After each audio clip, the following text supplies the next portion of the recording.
Hello, welcome students. मैं रविकांत सिंह आप सभी लोगों का अपने इस यूट्यूब चैनल पे स्वागत करता हूँ। तो जैसा कि बच्चों हम लोग लीनियर इक्वेशन पढ़ रहे हैं इन टू वेरिएबल्स, तो हमने काफ़ी टाइप के क्वेश्चन आपको बता दिए। तो आज हम एक अलग टाइप के क्वेश्चन फिर करने जा रहे हैं। आज हमारा जो क्वेश्चन का टाइप है वो हमारा बोर्ड्स और स्ट्रीम के क्वेश्चन है। अब इसमें देखो क्या है देखो, जैसे नदी में जब नाव चल रही होती है तो क्या होता है, उसमें कुछ नाव की स्पीड होगी और कुछ पानी की धारा की स्पीड होगी। ठीक, अगर नाव की स्पीड मान लिया x है रुके हुए पानी में, स्टिल वाटर में, और स्पीड ऑफ जो पानी है उसका स्पीड जो है अगर y किलोमीटर पर आवर है, अगर हमारी नाव धारा के विपरीत अगर जाएगी, नाव धारा पानी की धारा के जस्ट अपोजिट जाएगी, तो वहां पे स्पीड क्या हो जाएगी, x minus y kilometre per hour. याद रखिएगा, उसमें क्या होगा, धारा की स्पीड माइनस होगी क्योंकि तभी तो कम स्पीड चलती है नाव। और जब हमारा नाव पानी की धारा के साथ चलेगी तो वहां पे नाव की स्पीड और पानी की स्पीड दोनों ऐड हो जाएगी, x plus y kilometre per hour हो जाएगी। इसलिए क्या होता है कि जब पानी की धारा के साथ चलती है नाव तो बहुत तेज जाती है, लेकिन धारा के विपरीत अगर जाना हो, जैसे आप किसी नदी में वो एक किनारे से दूसरे किनारे पार करना हो आपको नाव से, तो क्या करते हैं, कभी भी नाव वाला एकदम सीधे आपको नहीं ले जाता है, नाव वाला तिरछे धीरे लेते जाता है, धीरे लेके जाता है, तो इससे आप क्रॉस कर पाते हो। क्यों? क्योंकि अगर डायरेक्ट अपोजिट जाएगा, उसके धारा के अपोजिट जाने लगा तो उसकी नाव को बहुत टाइम लगेगा, लेकिन वो धारा के साथ जाके धीरे धीरे अपने आप को टर्न करता है, उससे आपको कम टाइम लगता है। तो देखिए, चलिए क्वेश्चन करते हैं तो आपको बहुत सारी चीजें क्लियर होगी। अब यहाँ क्वेश्चन दिया हुआ है, boat goes 16 kilometre up stream, 16 kilometre up stream धारा के विपरीत चलती है, and 24 kilometre down stream in 6 hours, 6 घंटे में। It can go 12 kilometre up stream and 36 kilometre down stream in the same time. उसी टाइम में ये 36 किलोमीटर डाउन स्ट्रीम और 12 किलोमीटर अप स्ट्रीम भी चल सकती है। तो कहता है find the speed of boat in still water. Still water में बोट का स्पीड क्या है और स्पीड ऑफ स्ट्रीम क्या है। तो ये जो पूछ रहा है पहले उसी को हम मान लेते हैं। Let speed of boat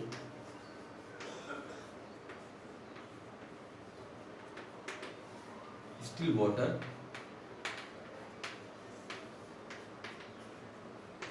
x kilometre per our and speed of stream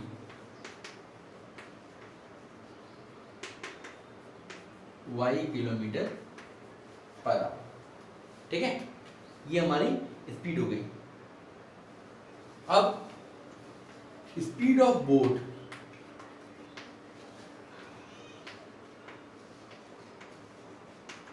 in up stream, up stream में स्पीड बोट की क्या होगी, मैंने बताया था कि x माइनस वाई हो जाएगी।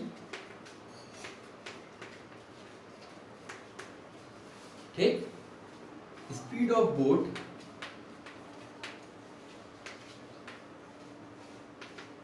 इन डाउन स्ट्रीम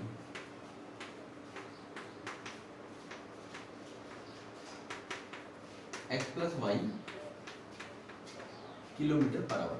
आपको इतना तो क्वेश्चन में करना पड़ेगा। ठीक है, अब देखो, अब इतना हमने कर लिया, अब हम बात करेंगे, क्वेश्चन देखते हैं।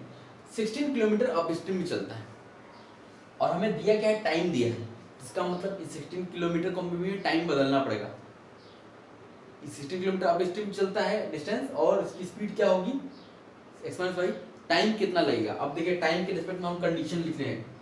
केस 1 देखिए, 16 किलोमीटर अप स्ट्रीम में अप स्ट्रीम की स्पीड क्या है, x माइनस वाई, ये t1 हो गया time, plus 24 kilometre down stream में, और डाउन स्ट्रीम में स्पीड कितनी है, x प्लस वाई, ये भी टाइम हो गया। और टोटल टाइम कितना लग रहा है, ये आपका 6 घंटे लग रहा है।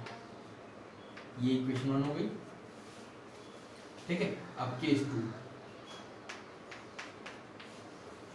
दूसरा क्या है कि 12 किलोमीटर अप स्ट्रीम, 12 अपॉन x minus y, plus 36 kilometre downstream, x plus y equal to time 6 hour ही लग रहा है।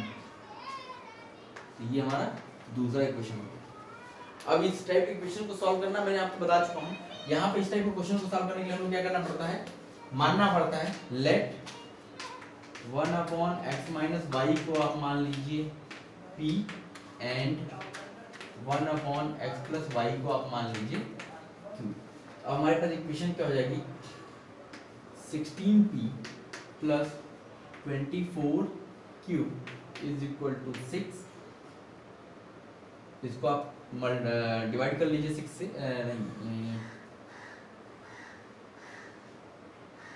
नहीं जाएगा, ठीक है। इक्वेशन नंबर 3 हो गया। अगला इक्वेशन क्या हो जाएगा, 12p + 36q = 6। ये इक्वेशन नंबर 4 हो गया। अब हमें इन दो इक्वेशन को सॉल्व करना है, x और y की वैल्यू, p और q की वैल्यू निकालनी है, फिर उसको यहाँ रखेंगे तो x और y की वैल्यू निकलेगी। चलो हम p और q के लिए सॉल्व करते हैं। देखो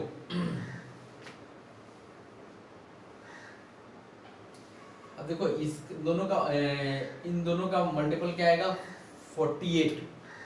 तो या तो 48 लाओ या इसको 72 ले आओ। तो हम क्या करते हैं, q को बराबर करते हैं। तो हमने क्या किया, इक्वेशन 3 × 3 माइनस इक्वेशन 4 × 2। देखिएगा 3 से मल्टीप्लाई करते हैं, 48p + 72q = 18, और ये हो जाएगा 24p - 72 अरे + 72q = 12। अब इन दोनों क्या करना है, माइनस माइनस माइनस माइनस, ये कैंसिल हो गया। यहाँ से आया 24p = 6, तो p की वैल्यू क्या आ गई, 1/4। जब p 1/4 आ गया तो यहीं से हम q की वैल्यू निकाल लेते हैं, किसी भी इक्वेशन रख देते हैं, यहीं पे रख देते हैं। तो 12p मतलब हो गया 12/4 + 36q = 6। 3 गया तो उधर हो गया 3/36 तो 1/12। ये हमारा p और q की वैल्यू आई। हमें निकालना है क्या, हमें तो x और y निकालना है, तो हम फिर यहाँ पे वैल्यू रख देते हैं। देखिए 1/x - y = p रखेंगे तो 1/4, तो यहाँ से x - y की वैल्यू 4 आ जाएगी, x - y = 4 आ जाएगा, और यहाँ से x + y की वैल्यू 12 आ जाएगी, x + y की वैल्यू 12 आ जाएगी। इन दोनों को ऐड किया तो y कैंसिल हो गया, 2x = 16, x की वैल्यू क्या आ गई, 8, और x 8 रख दिया तो y की वैल्यू आ गई 8 - 4।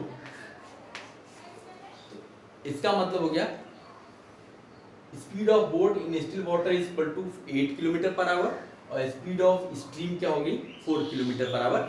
ये हमारा आंसर हो गया। ये देखिए क्वेश्चन कैसे सॉल्व किया हमने, ठीक है, नोट कीजिएगा, फिर आगे चलते हैं।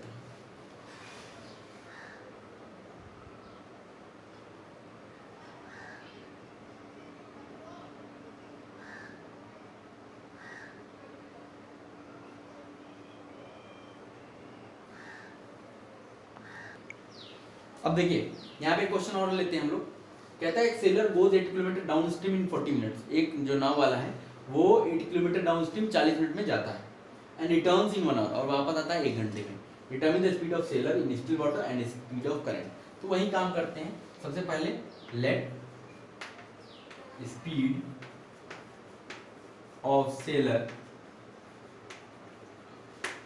इन स्टिल वाटर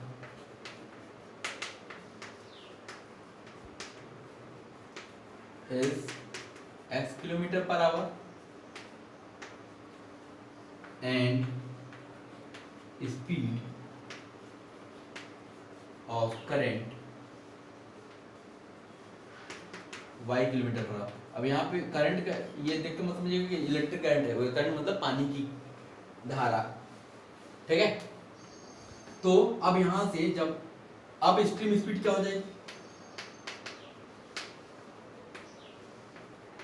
मैंने बताया था अब स्ट्रीम में क्या होता है, x - y km/h। Down stream speed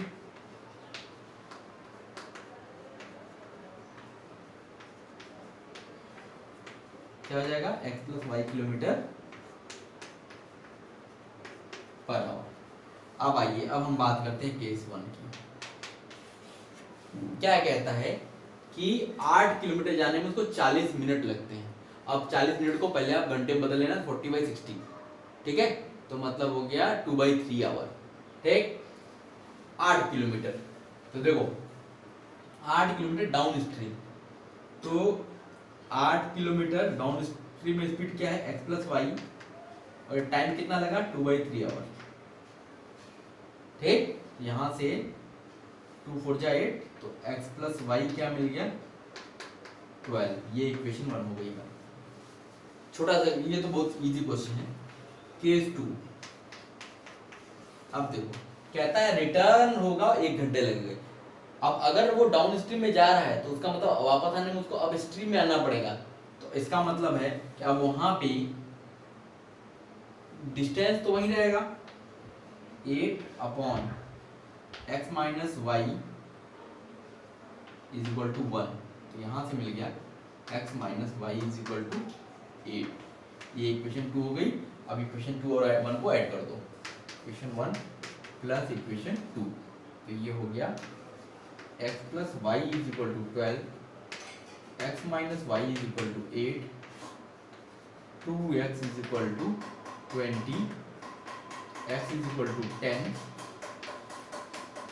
kilometre per hour, तो y क्या हो जाएगा 12 माइनस 10 2 किलोमीटर पर आवर। मतलब उस सेलर का स्पीड जो होगा स्टिल वाटर में कितना होगा 10 किलोमीटर पर आवर होगा, और स्ट्रीम की स्पीड कितनी है 2 किलोमीटर पर आवर, ठीक है। नोट कीजिए इसको, फिर आगे चलते हैं।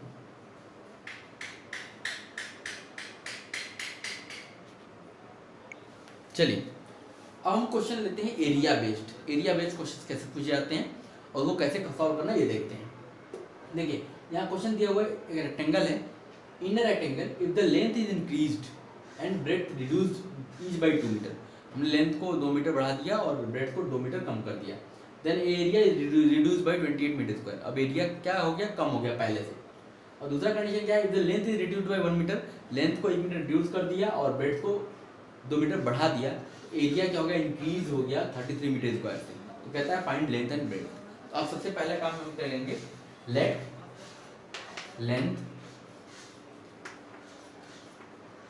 the x meter and breadth the y meter, then area x y metre square हो गया, ठीक। अब देखो, अब हम केस 1 आते हैं।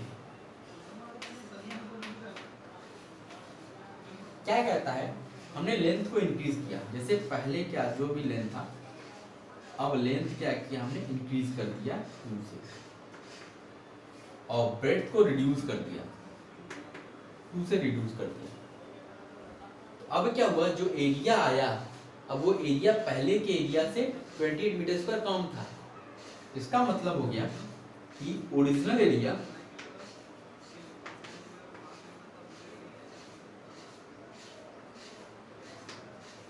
माइनस न्यू एरिया,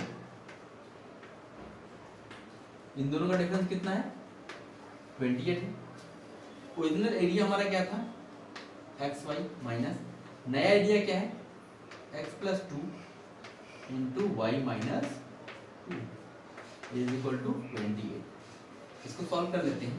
ये एक्स वाई माइनस यहाँ से एक्स वाई माइनस 2x, तो plus 2x minus 2y plus 4 is equal to 28।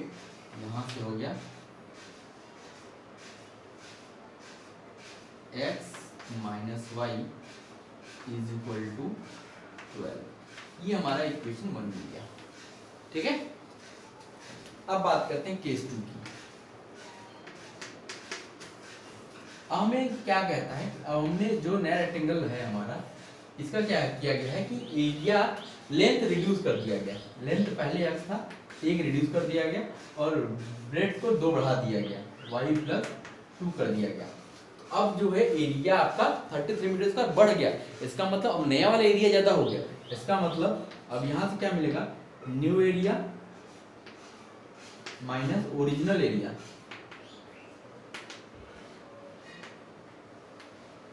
Is equal to 33। नया एरिया क्या हो गया, x minus 1 y plus 2 minus x y is equal to 33। ये हो गया x y plus 2x minus y minus 2 minus x y is equal to 33। ये cancel हो गया, 2x minus y is equal to 35। ये हमारा इक्वेशन 2 हो गया। अब हम इक्वेशन 1 और 2 को सॉल्व कर लेते हैं। ये हमारा इक्वेशन 1 क्या था, x minus y is equal to 12। अब हम क्या करते हैं, सब्ट्रैक्ट कर देते हैं, माइनस प्लस माइनस ये कैंसिल हो गया। x की वैल्यू क्या आ गई, 12 × 36 23। x की वैल्यू उठा कर रख दिया यहाँ पे, तो y की वैल्यू क्या आ जाएगी, 23 माइनस 12, तो y की वैल्यू क्या आ गई, 11। ये क्या हो गया, मीटर, ये भी मीटर। मतलब लेंथ क्या थी, 23 मीटर थी और ब्रेड्थ क्या थी, 11 मीटर थी। ठीक है, नोट कीजिएगा, एक क्वेश्चन और लेंगे। अब देखिए उसमें जो भी एरिया बेस्ड क्वेश्चन आते हैं सेम एज इट इज, और बहुत सारे क्वेश्चन मिलेंगे आपको, तो उसको मैं वहीं पे ड्रॉप कर रहा हूँ। आप एक क्वेश्चन बहुत करा दिया, उससे बहुत सारे क्वेश्चन आपको मिलेंगे, आप कर लीजिएगा। हम क्वेश्चन, अब हम अगले तरीके की तरफ चलते हैं। अगला कौन सा है, problem based on geometry. Geometry पे बेस्ड क्वेश्चन कैसे हो सकते हैं। अब देखिए क्वेश्चन हमने लिया है, the larger of to supplementary angles exceeds the smaller by 18 degree, find them.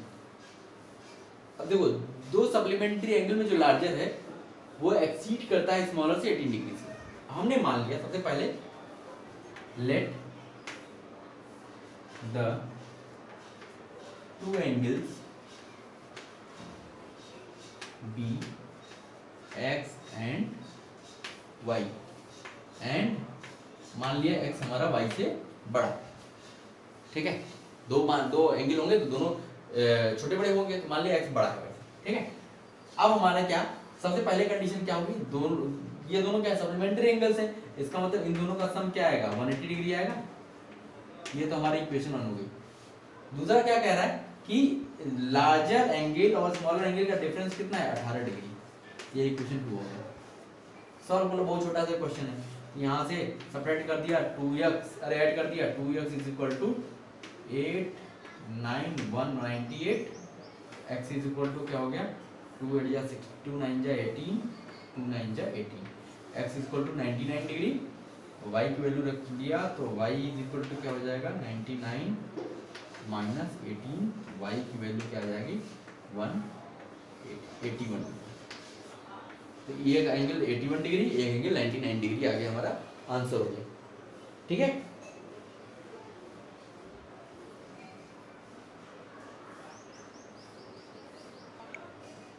चलिए देखिए अब एक क्वेश्चन दिया हुआ है यहाँ पे, एक ट्रायंगल है ABC जिसमें एंगल C जो है 3 एंगल B के बराबर है और यही जो है 2 angle A plus angle B के बराबर है। तो कहता है तीनों एंगल बताना है। ठीक, अब देखो थोड़ा सा इसमें कैसे ही सॉल्व करते हैं। जैसे कोई भी ट्रायंगल मान लिया, A है, B है, C। आपको एक चीज पता होगी, एंगल के तीनों ट्रायंगल के तीनों एंगल का सम क्या होता है, 180 डिग्री होता है। हम एक कंडीशन लिखते हैं जो यहाँ पे दिया हुआ है, angle C is equal to 2 times angle A plus angle B। ठीक, अब देखो यहाँ पे 2 एंगल A 2 एंगल B है, अगर यहाँ पे 2 एंगल C ऐड कर देते हैं तो ये क्या हो जाएगा, angle A plus angle B plus angle C हो जाएगा। अब इसकी वैल्यू हमें पता है, तो हमने क्या किया, add 2 angle C both sides, हमने दोनों साइड ऐड कर दिया। तो ये हो गया एंगल C पहले से है और 2 एंगल C और ऐड कर दिया, इधर हो गया 2 times angle A plus angle B plus angle C। ये हो गया 3 angle C is equal to, इसकी वैल्यू 180 डिग्री हो गई, ये हो गया 360 डिग्री। तो एंगल C की कितना आ गया, 120 डिग्री। एक एंगल हमारा निकल गया। देखिए कोई भी एंगल दिया नहीं था यहाँ पे, हम ऐसे अब अपने दिमाग से निकाल रहे हैं। एंगल C हमारा 120 डिग्री आ गया। फिर देखो एक रिलेशन दिया गया, angle C is equal to 3 angle B। यहाँ से एंगल बी कितना आ जाएगा 120/3, एंगल बी कितना आ गया 40 डिग्री। ठीक, और फिर एक चीज हम जानते हैं कि angle A plus angle B plus angle C is equal to 180 degree होता है। तो ए नहीं पता है, एंगल ए हमें निकालना है, बी की वैल्यू हो गई 40 डिग्री, सी की वैल्यू हो गई 120 डिग्री, ये हो गया 180 डिग्री। एंगल ए यहाँ से कितना निकल गया 180 माइनस 160 20 डिग्री। ये हमारा angle A, angle B, angle C find out. ठीक है, नोट कीजिए, फिर आगे चलते हैं।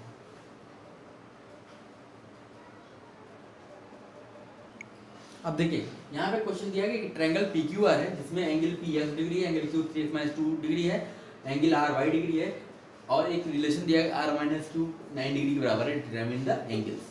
अब ये हमने एक ट्रायंगल बना दिया, 3 एंगल दिए गए।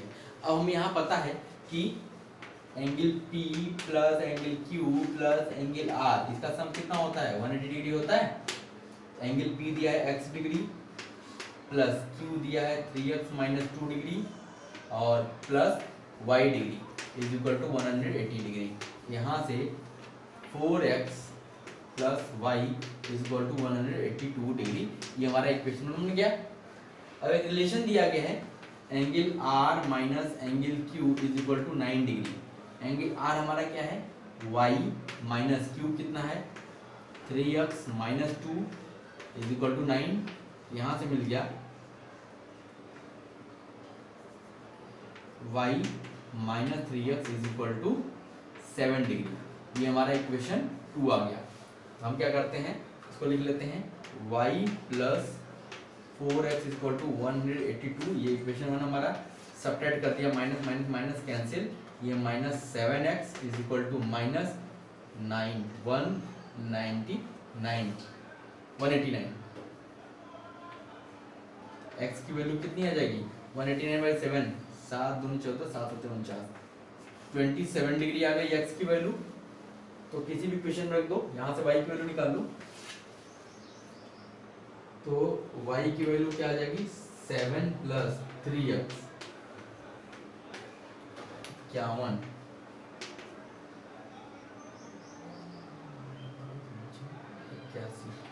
88 डिग्री, y 88 आ गया।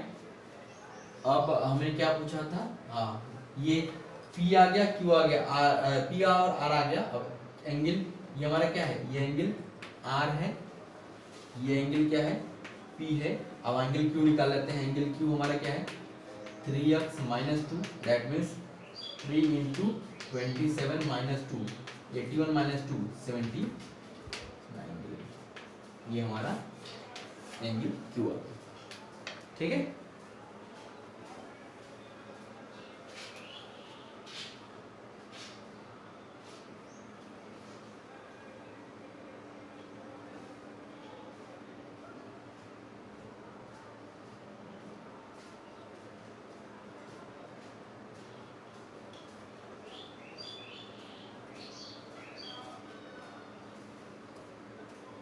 ठीक है 9 7 16 कहीं क्वेश्चन कहीं गड़बड़ हो रहा है, चेक करिए एक बार फिर से देख लेते हैं। 4x plus y is equal to 182, ठीक है। दूसरा इक्वेशन है r minus q is equal to 90 degree, y minus 3x minus 2, तो y माइनस 3x प्लस 2 उधर जाएगा, सॉरी यहाँ पे 5 आएगा, नहीं ठीक है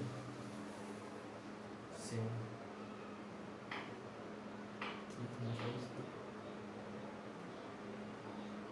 ठीक है -7x इज इक्वल टू